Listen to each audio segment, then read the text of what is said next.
चलिए जानते हैं आज की देश और दुनिया की सिलेक्टेड काम की और महत्वपूर्ण 50 बड़ी खबरों को सिर्फ 10 मिनट में। पर अभी तक आपने इस वीडियो को लाइक नहीं किया तो लाइक कर दीजिए। तो चलिए वीडियो स्टार्ट करते हैं। बीजेपी में लगी इस्तीफों की झड़ी, स्वामी प्रसाद के बाद 3 और एमएलए ने छोड़ी पार्टी, सभी के सपा में जाने की चर्चा। ओमिक्रॉन की चुनौती से निपटने के लिए मिशन मोड में जुटी मोदी सरकार, हेल्थ मिनिस्ट्री के वॉर रूम से राज्यों पर चर्चा। वर्क फ्रॉम होम के खर्च पर सरकार देगी टैक्स छूट, 50,000 से 1 लाख होगा स्टैंडर्ड डिडक्शन। आम आदमी को लगेगा एक और झटका, एसी फ्रीज के बाद अब गर्मियों के कपड़े होंगे महंगे। वैक्सीन निर्माता कंपनी फाइजर का दावा, मार्च तक तैयार हो जाएगा ओमिक्रॉन वेरिएंट का टीका। कोरोना के बढ़ते खतरे के मद्देनजर दिल्ली में सभी प्राइवेट दफ्तर बंद, कई नए प्रतिबंधों का हुआ ऐलान। देश में जरूरत पड़ने पर रात 10 बजे तक खोले जा सकते हैं वैक्सीनेशन सेंटर, केंद्र सरकार ने दी हरी झंडी।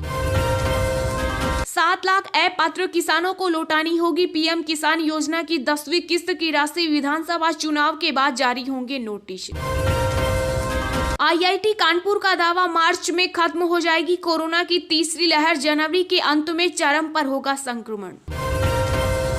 देश में बेकाबू हुआ कोरोना, बीते 24 घंटों में 1,68,063 नए मामले आए सामने, ओमिक्रॉन संक्रमितों की संख्या पहुंची 4,461। किसानों पर कोरोना की मार, 30% तक गिरे अंडे और चिकन के दाम। स्वामी प्रसाद मौर्य ने योगी कैबिनेट से दिया इस्तीफा, अखिलेश यादव से मुलाकात के बाद सपा में हुए शामिल। कोविड संकट के बीच लोकसभा अध्यक्ष ओम बिरला ने संसद में तैयारियों का लिया जायजा, कहा उम्मीद है सभी रहेंगे सुरक्षित। बिल पेमेंट करना हो या मोबाइल रिचार्ज, जियो यूजर के लिए शुरू हुई यूपीआई ऑटोपे की सुविधा, अब ऑटोमेटिक रिचार्ज होगा फोन। दूध के साथ अपने घी का कारोबार तेज करेगी मदर डेयरी, 40,000 करोड़ के बाजार में हिस्सेदारी बढ़ाने पर जोर। कोरोना का टीका नहीं लगवाना पड़ सकता है भारी, दिल्ली में मरने वालों में ज्यादातर लोगों ने नहीं लगवाई थी वैक्सीन। सीनियर सिटीजन की जमा योजनाओं पर ब्याज दरें बढ़ा सकती है सरकार, खुदरा महंगाई से राहत देने की है प्लानिंग। हलवाई की दुकान पर बिकने वाली मिठाई नमकीन पर 1% देना होगा जीएसटी, कर्नाटक एएआर ने दिया नया फैसला। अब व्हाट्सएप के जरिए खरीद सकेंगे इंश्योरेंस पॉलिसी, क्लेम भी कर सकेंगे file star health and allied insurance ने शुरू की नई सुविधा। दिल्ली में कोरोना मरीजों के लिए आज से शुरू होगी योग की कक्षाएं, सीएम अरविंद केजरीवाल ने किया ऐलान। विदेश से आने वाले यात्रियों के लिए सख्त हुए नियम, 7 दिन का होम क्वारंटाइन जरूरी।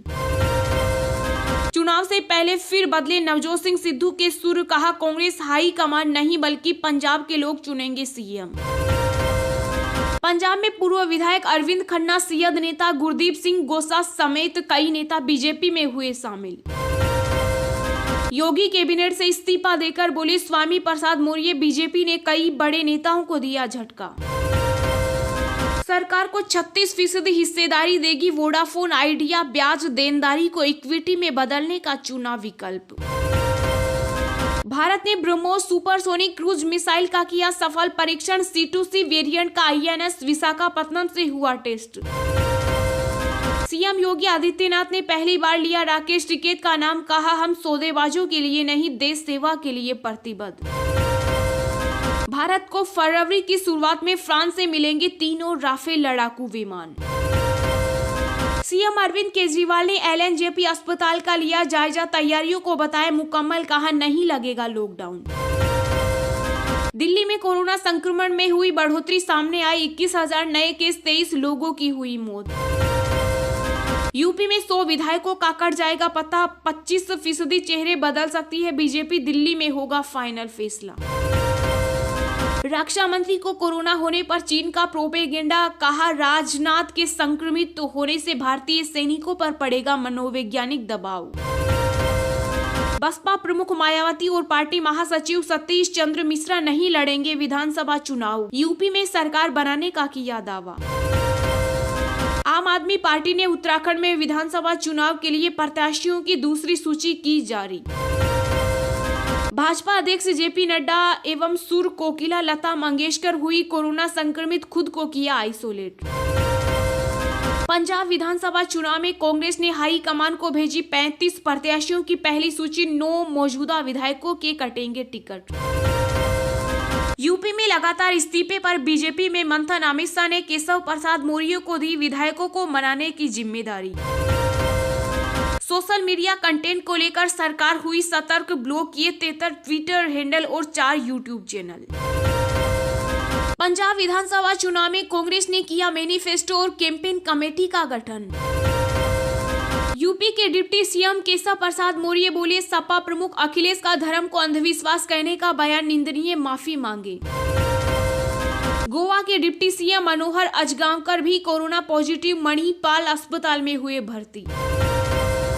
एनसीपी प्रमुख शरद पवार का दावा, यूपी में सपा अपने सहयोगियों के साथ मिलकर बनाएगी सरकार। मेडिकल क्षेत्र में अमेरिकी डॉक्टरों का ऐतिहासिक कारनामा, सुअर के दिल का इंसान में किया सफल ट्रांसप्लांट। किसान आंदोलन की झलक दिखेगी, दिल्ली के बॉर्डर पर सरकार ने तैयार की योजना। तेजस्वी यादव ने कांग्रेस को फिर दिया झटका, बिहार में आरजेडी ने तय किया विधान परिषद के 9 प्रत्याशी। यूपी चुनाव को लेकर लालू की बेटी का नारा, कमल रखो नुमाइश में, अखिलेश रहेंगे 22 में, ट्राई करो 27 में। मकर संक्रांति पर हरिद्वार में श्रद्धालुओं को नहीं मिलेगी हर की पौड़ी पर एंट्री, कोरोना को देखते हुए लिया गया फैसला। मुंबई के पूर्व पुलिस कमिश्नर की याचिका पर सुप्रीम कोर्ट में सुनवाई, परमबीर सिंह के वकील ने कहा सीबीआई जांच से आपत्ति नहीं। दिल्ली में अभी और आएगी ठिठुरन, मौसम विभाग का दावा, इस हफ्ते 6 डिग्री तक गिरेगा तापमान, रात में बढ़ेगी ठंड।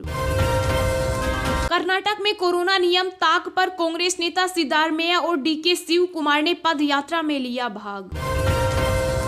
आईपीएल का नया स्पॉन्सर होगा टाटा, चीनी कंपनी के साथ छोड़ने के बाद थामा लीग का हाथ। जी हाँ दोस्तों, और भी बहुत बड़ी काम की खबरें निकल कर आ रही है, इसलिए वीडियो को लास्ट तक जरूर देखना। तो चलिए अब जानते हैं जो महत्वपूर्ण खबरें हैं उनको विस्तार से। पर इससे पहले अभी तक आपने इस वीडियो को लाइक नहीं किया तो लाइक कर दीजिए।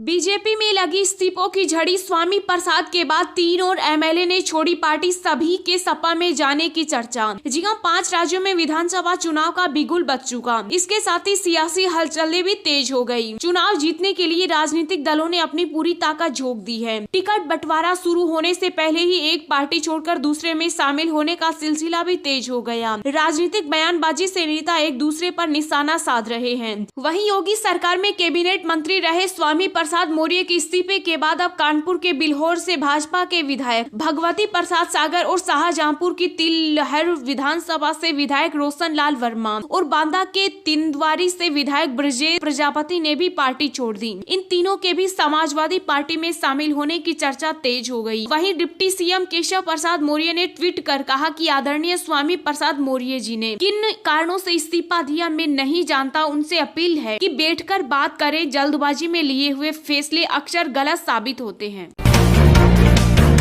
आम आदमी को लगेगा एक और झटका, एसी फ्रीज के बाद अब गर्मियों के कपड़े होंगे महंगे। जी हां, आम आदमी को एक और बड़ा झटका लगने वाला है। सर्दी जाते ही और गर्मी का सीजन शुरू होने से पहले ही गर्मियों के कपड़े महंगे होने जा रहे हैं। धागे और कपड़े बनाने वाली कंपनियों का कहना है कि कोरोना महामारी के चलते कच्चे माल महंगे हो गए, इसलिए कपड़ों की लागत बढ़ गई। लिहाजा कंपनियों के सामने दाम बढ़ाने के सिवा दूसरा कोई चारा नहीं बचता। अगर ऐसा होता है तो गर्मियों के आने से पहले ही आपके कपड़े महंगे हो जाएंगे। मीडिया रिपोर्ट में इस बात का जिक्र किया गया है कि आने वाले समय में गर्मियों के कपड़े की कीमत 5 से 15% तक बढ़ सकती है। जीएसटी काउंसिल ने अभी हाल में फुटवियर और गारमेंट पर जीएसटी बढ़ाने का फैसला लिया था, जिसे भारी विरोध के बीच रोकना पड़ा, लेकिन आने वाले समय में इससे महंगाई में राहत नहीं मिलने वाली। टेक्सटाइल कंपनियां कपड़ों के रेट 5 से 10% तक बढ़ा सकती है। देश में जरूरत पड़ने पर रात 10 बजे तक खोले जा सकते हैं वैक्सीनेशन सेंटर, केंद्र सरकार ने दी हरी झंडी। जी हां, देश भर में कोरोना के बढ़ते मामलों को देखते हुए केंद्रीय स्वास्थ्य मंत्रालय ने राज्यों को चिट्ठी लिखकर कहा कि जरूरत पड़ने पर कोविड वैक्सीन सेंटर रात 10 बजे तक खोले जा सकते हैं। केंद्र ने राज्यों को कहा कि कोविड वैक्सीनेशन सेंटर की टाइमिंग निर्धारित नहीं की गई, ये जरूरत के हिसाब से तय हो सकती है। वहीं स्वास्थ्य मंत्रालय ने सभी राज्यों को चिट्ठी लिखकर कहा कि इंफ्रास्ट्रक्चर अगर हो तो कोविड वैक्सीनेशन सेंटर ओपन रह सकते हैं। केंद्र ने कोविड वैक्सीनेशन सेंटर की टाइमिंग को लेकर राज्यों की दुविधा पर कहा कि जरूरत पड़ने पर रात 10 बजे तक वैक्सीन लगाई जा सकती है।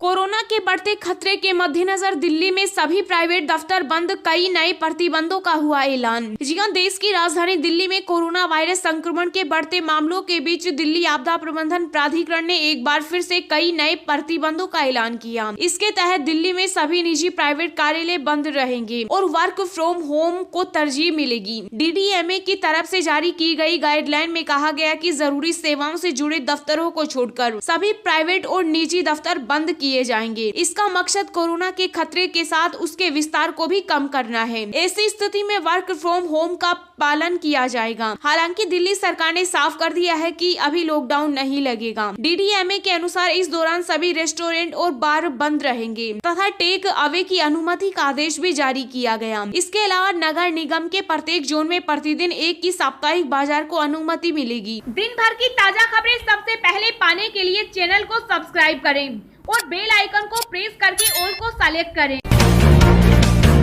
वैक्सीन निर्माता कंपनी फाइजर का दावा, मार्च तक तैयार हो जाएगा ओमिक्रॉन वेरिएंट का टीका। जी हां, कोरोना के नए वेरिएंट ने जहां एक तरफ दुनिया में चिंता डाल दी तो दूसरी तरफ थोड़ी राहत वाली खबर भी सामने आई है। कोरोना वैक्सीन बनाने वाली कंपनी फाइजर का दावा है कि मार्च तक वह ओमिक्रॉन वेरिएंट से निपटने के लिए टीका तैयार कर लेगी। फार्मा कंपनी फाइजर की CEO अलर्ट बुर्ला ने बताया कि कंपनी पहले से ही कोविड-19 वैक्सीन का निर्माण कर रही है, लेकिन अब ओमिक्रॉन के मामले बढ़ रहे हैं। ऐसे में कंपनी नए वेरिएंट के लिए भी वैक्सीन तैयार कर रही है। उम्मीद है कि मार्च तक इसके लिए टीका उपलब्ध होगा। फाइजर के CEO बुर्ला ने कहा कि मौजूदा समय में कोरोना वैक्सीन के 2 डोज और फिर बूस्टर डोज से बूस्टर शॉट ने कोरोना वायरस और ओमिक्रॉन के खिलाफ बेहतर सुरक्षा प्रदान की, लेकिन ओमिक्रॉन वेरिएंट पर सीधे केंद्रित एक वैक्सीन एक ऐसे स्ट्रेन के सफल संक्रमण से भी रक्षा करेगा जो अत्यधिक संक्रामक साबित हुआ। उन्होंने बताया कि यह ओमिक्रॉन के साथ कोरोना के आने वाले सभी वेरिएंट के खिलाफ सुरक्षा प्रदान करेगा।